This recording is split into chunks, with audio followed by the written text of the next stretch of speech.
안녕하십니까. 삼성서울병원 순환기내과 박성지입니다. 이번 해시태그는 이렇습니다.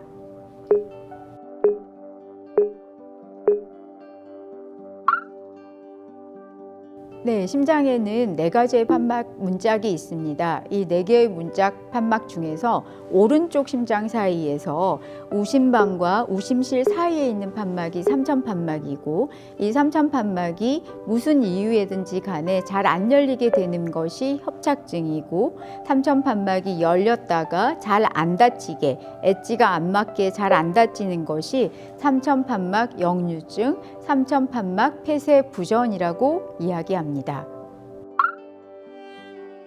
네, 삼천판막 역류증은 삼천판막이라는 것 자체가 우심실과 우심방 사이에 있는 판막으로서요. 우심실에서 이렇게 피가 폐 쪽으로 가게 되는 역할을 담당을 하게 됩니다. 그런데 무슨 이유에든지 간에 우심실이 커지는 병일 때 삼천판막이 잘 안 닫히게 되는 경우가 있고, 폐로 가는 혈류 저항이 증가가 돼서 이런 영양 때문에 삼천판막이 잘 안 닫히는 경우가 있게 됩니다. 이 삼천판막 역류증이 일으키는 폐 혈류 저항을 증가시키는 질환에는 만성 폐쇄성 폐질환이나 폐기종 그리고 폐결핵 이런 병들이 있습니다. 또한 이 왼쪽 심장이 나빠서, 즉 왼쪽 심장에 있는 판막들이 고장이 난 경우에 있어서 삼천판막에 병이 같이 동반이 되는 경우가 많습니다.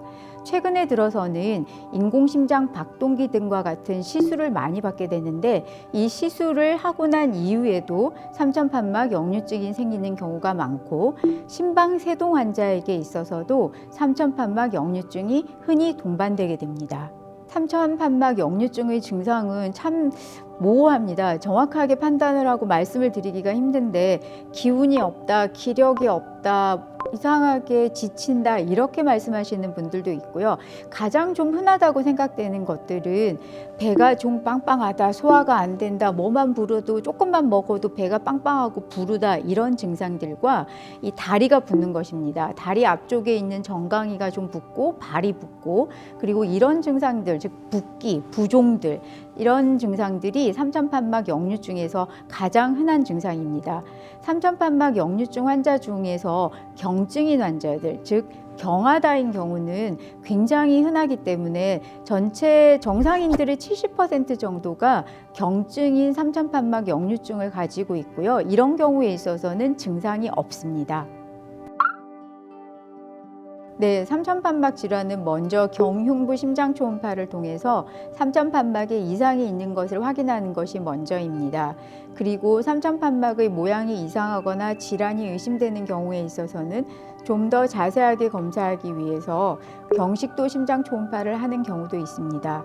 또한 삼천판막 역류증의 경우에 있어서 동반되는 질환들과 우심실의 기능 이런 것들을 정확하게 평가하기 위해서 좌심도자술이나 그리고 심장혈관 조영술, 그리고 심장 MRI나 심장 CT와 같은 여러 가지 검사들을 시행하게 되고, 이 검사들을 종합적으로 판단하여서 정확하게 진단하고 환자의 상태를 결정하는 것이 중요합니다.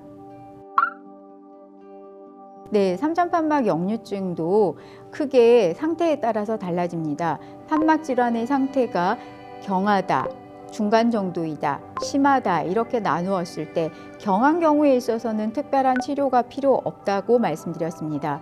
중간 정도 이상이거나 환자가 증상이 있는 경우에 있어서는 이 증상을 호전시키기 위한 약물 치료를 하게 되고요.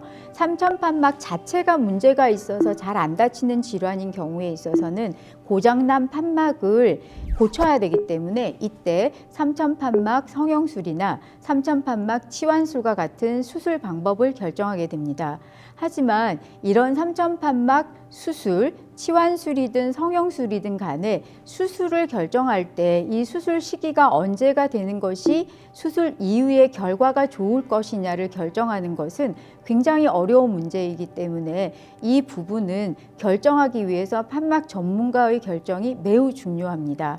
그리고 만약에 삼천판막 질환이 판막 자체의 문제가 아니라 다른 원인들에 의해서 동반이 되는 경우에 있어서는 그 질환들을 같이 치료하는 것이 중요하고, 삼천판막 역류증의 경우에 있어서 흔히 동반되게 되어지는 심방세동과 같은 부정맥 치료도 어떻게 하느냐가 매우 중요한 요인입니다.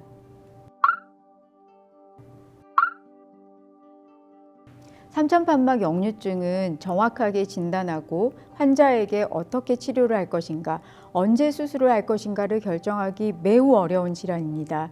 따라서 이 질환이 의심되는 경우에 있어서는 판막 전문가가 있는 병원에서 치료를 받으실 것을 권고드립니다. 감사합니다.